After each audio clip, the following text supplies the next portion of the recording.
So, TIFU by deciding to fix a minor plumbing issue in my bathroom instead of calling a professional. The sink had been draining slowly for a while, and I thought I could handle it. After all, how hard could it be to clear a clogged drain, right?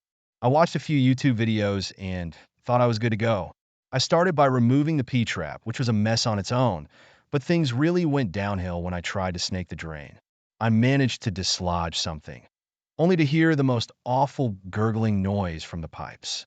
Turns out, I not only made the clog worse, but I also managed to cause a minor leak which I didn't notice right away.